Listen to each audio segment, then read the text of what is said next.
camera for my notes.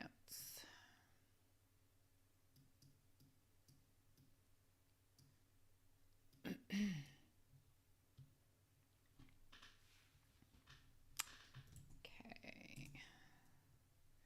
Are we good? Are we going? We are going. Okay.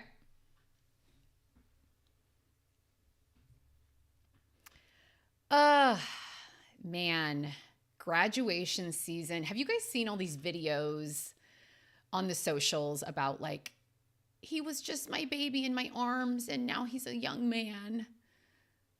You know, that kind of thing. This one's going to be a tearjerker today. And I can't wait to share this post with you that I wrote about one of my sons. It's called The Long Goodbye.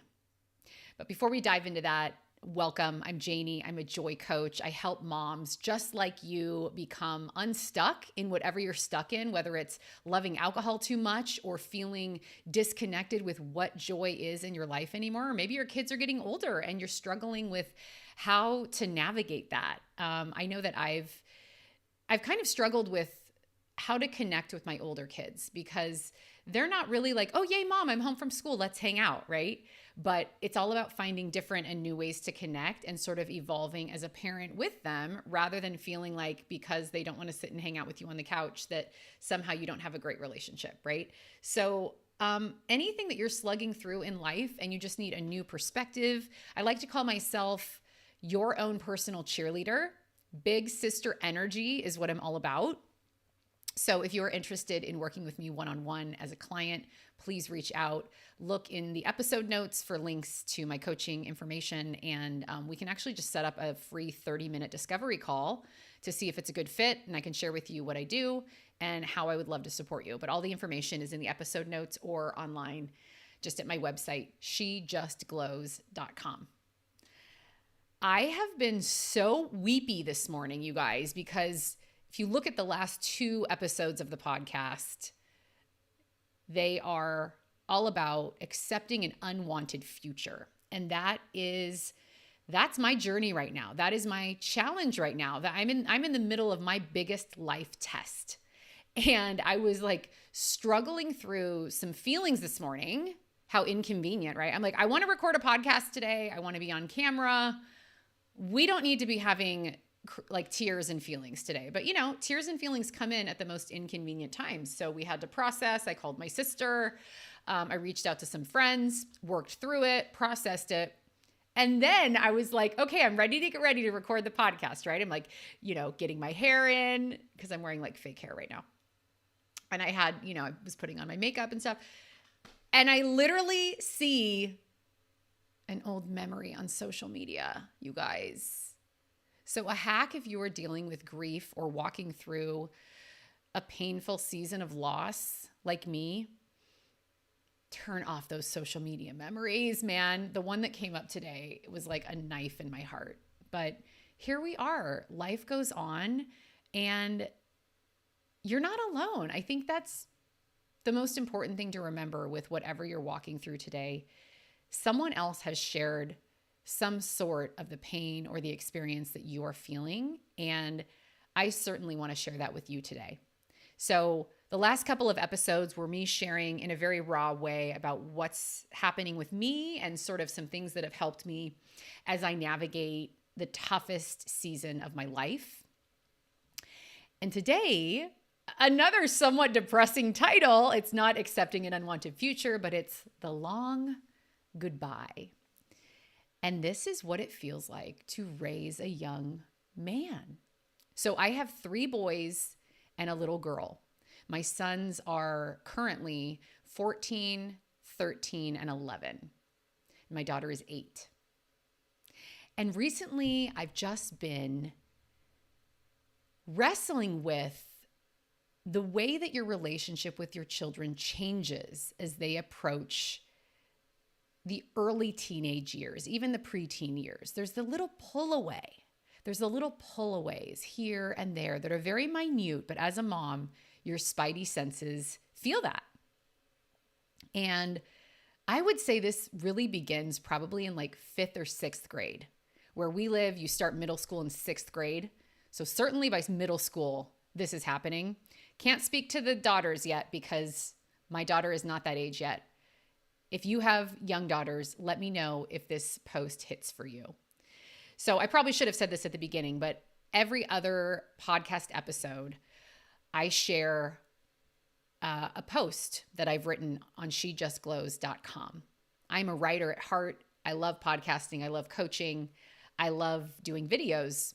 But at my heart, I'm a writer. And it's my honor to share with you one of these writings from my site about raising young men in this world today and all the feelings as a mom.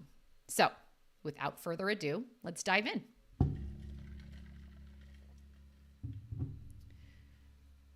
Today, you were too busy to say goodbye. Nothing bad happened. You were just running late and rebounding from a scuffle with your big brother over the hair gel. It was 6:55 a.m., time to leave soon. You got dressed and sprayed your super strong cologne. Load up, Dad thundered. You hoisted your backpack over your shoulder and shuffled straight downstairs. Bye, son. See you tonight, I thought as you passed me, and I said a silent prayer for your day. Today's goodbye was quick, a snapshot in the longest goodbye of my life. You've been quiet lately. Maybe you've got a lot on your mind. Maybe a big assignment. Maybe your knee is still hurting from that football misstep. Maybe it's relationship stuff. I say maybe because, well, I'm really not sure. These days, I don't really know what's on your mind. I ask, but you usually don't share more than a one-word answer. I care, but sometimes you say you wish I didn't. And so I wait. I wait for those moments when I get to see you. I wait for the glimmers of you.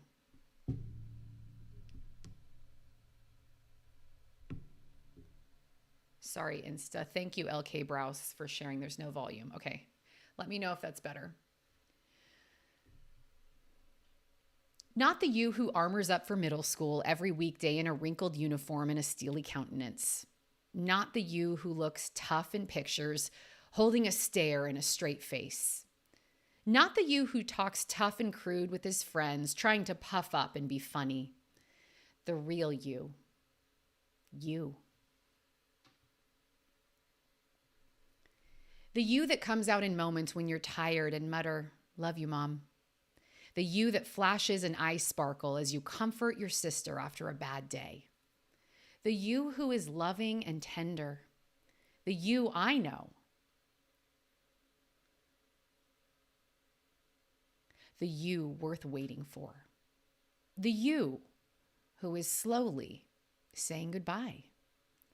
Sometimes parenting a teenage son feels like a long goodbye. Like standing in the middle of a room face to face with a person you love deeply, someone who is part of you, waiting for their eyes, but they're looking past you at what's next after they tangle out of this moment. Like wanting a singular closeness with someone who is ready to play the field. Like longing to share a secret with someone who doesn't have the time to be still long enough for your confidence.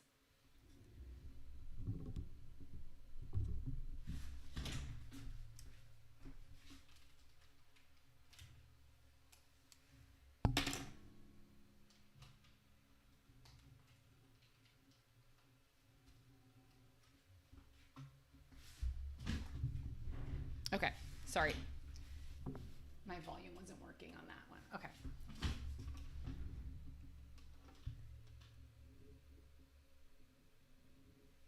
All right.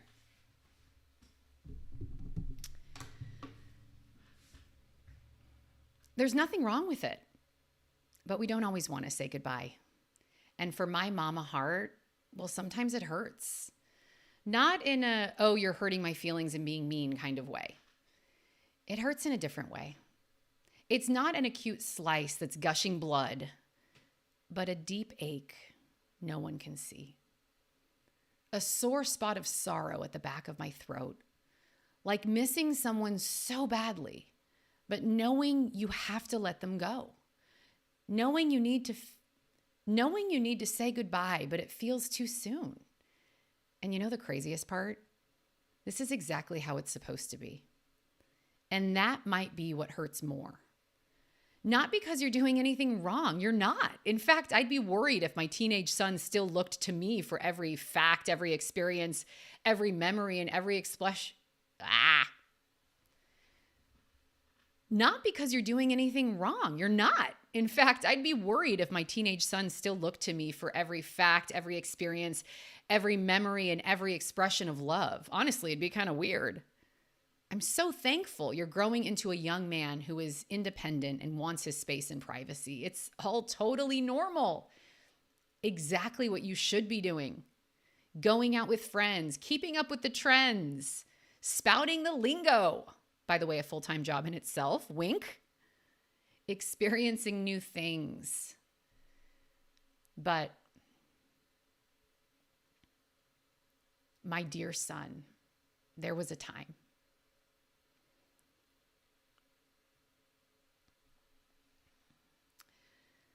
There was a time when every summer morning was, Mom, what are we doing today?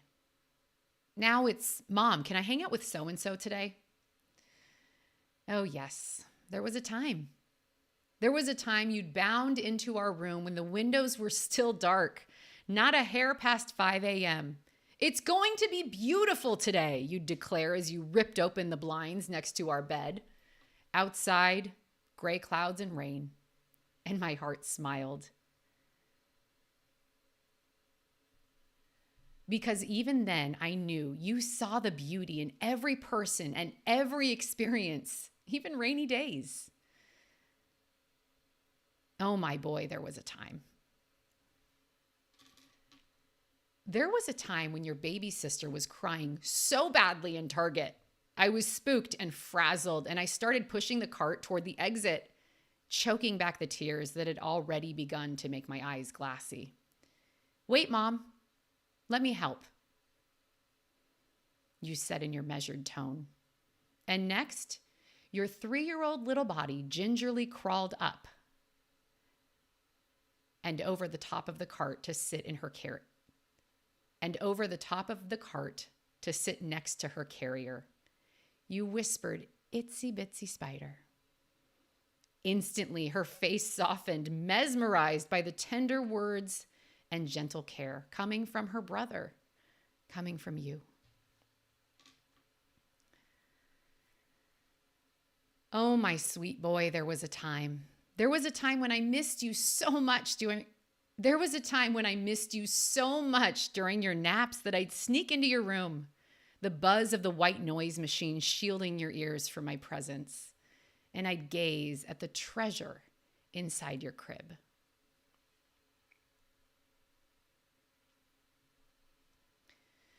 I drink in your perfect little face, your tiny nose, your precious cheeks, your wispy eyelashes.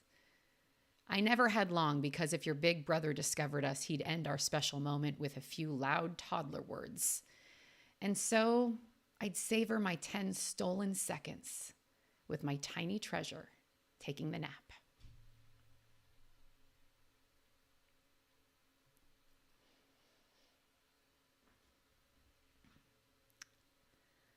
That was more than a decade ago. This is hard to read without crying. Okay. That was more than a decade ago, and I'm still stealing seconds with you, just in a different way. Let me try that again. That was more than a decade ago, and I'm still stealing seconds with you, just in a different way.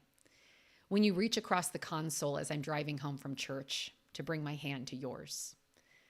When sleepiness blurs your big boy rules and you lean your head on my shoulder at the end of the movie. When you hold on to my hug for 3 more seconds after I thought it was over. Our goodbye Our goodbye pushed off by a few seconds. A few sweet seconds I will savor. My sweet boy, I still know you. I know the you who exists behind the tough words and faded smile. I know the you who you have been for every single day of your life.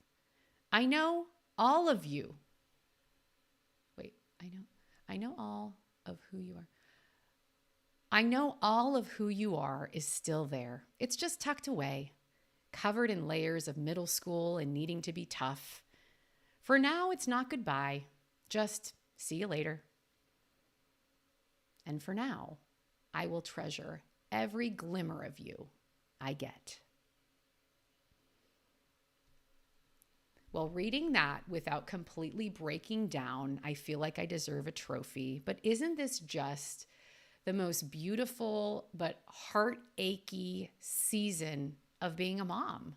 When they begin to really differentiate, really have their own life and their own opinions and their own things they want to do.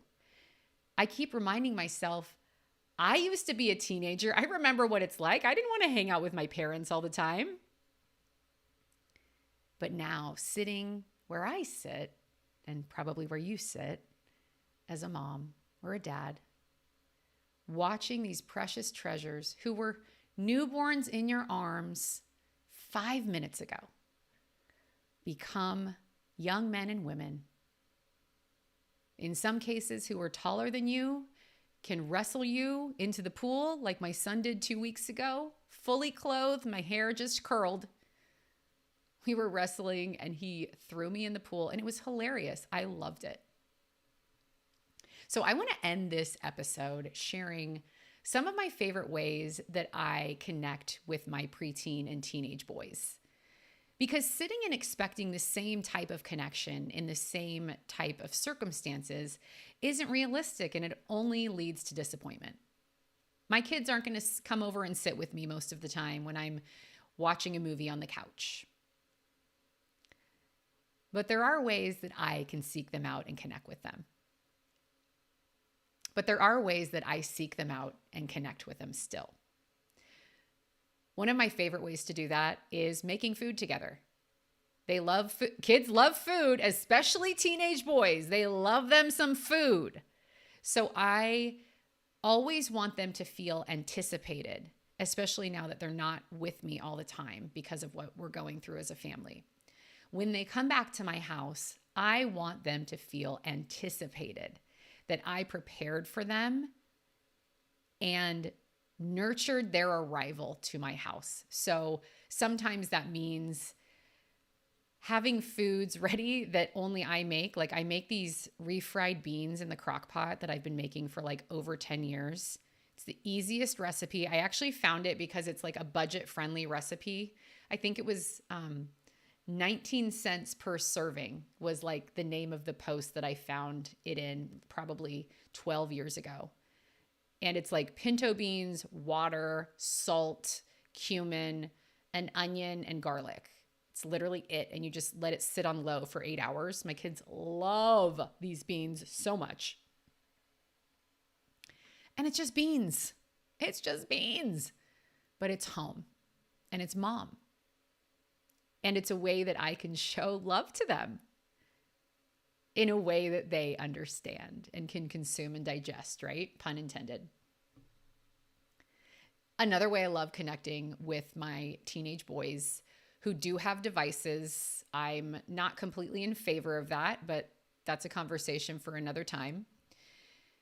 And so if you can't beat them, join them. Well, I don't agree with them being on social media, but they are. And they're on Snapchat. Never been on Snapchat. Guess who joined Snapchat? So now I'm in all the chats. We're sending snaps back and forth. You got to come to their world, right? So I come into their world. They sit in their Snapchat almost all day. That's how they communicate with the friends. It seems like they don't even text. They talk through Snapchat or Snaps, whatever. Does anyone else do this? It's a whole new world, but I'm over in Snap, going into their world. And that's what it's all about as kids change phases. Enter in and show curiosity for their world. Don't expect them to come seek you out in yours. like they would have when they were little. And then one of my favorite ways to bond with my teenage sons is we just wrestle. Like, I don't know what happens. Some sort of switch in their head, and tell me if your teens are the same, flips when it's 9:30 p.m. It's like the moon comes, it's a full moon. I don't know what it is, but they have been slow, grumpy, kind of just even keel all day. 9:30 p.m. hits and they are wired. They are ready to talk. They are ready to mess around. They're being silly. It's so much fun. And I'm not always up for the energy at 9:30 p.m., but when I am, we'll mess around. They want to arm wrestle me and I'm going to try my best. Well, now my oldest son can literally fling me over his shoulder, which he will do in public. And I love it. It's so funny. It's the funniest feeling when your little boy can pick you up and overpower you. I don't even know how to explain it, but it's cool. It's really cool and fun. So I love to focus on not the sadness in the long goodbye, the hope and the beauty in it, because your relationship is just changing. I just panicked and thought I hadn't started recording. I did. Okay, thank goodness. So find ways to enter into their world. They still love you. They're still the same boy. You just need to seek them out a little more. Our time in the car can be some of the best conversations. And after that 9:30 p.m. time hits every night, if I stay up late enough, they will talk my ear off. And I probably need to work on doing that more. I'm just so darn tired by then. At bedtime is when all of the kids come alive and want to share their feelings and process things out on the pillow. And so to the extent that I'm able, I try to show up for that to the extent that I can. So hang in there, mama. This is a change. This is a new chapter. And I understand your heartache. But he's still in there. He still loves you. Just keep going.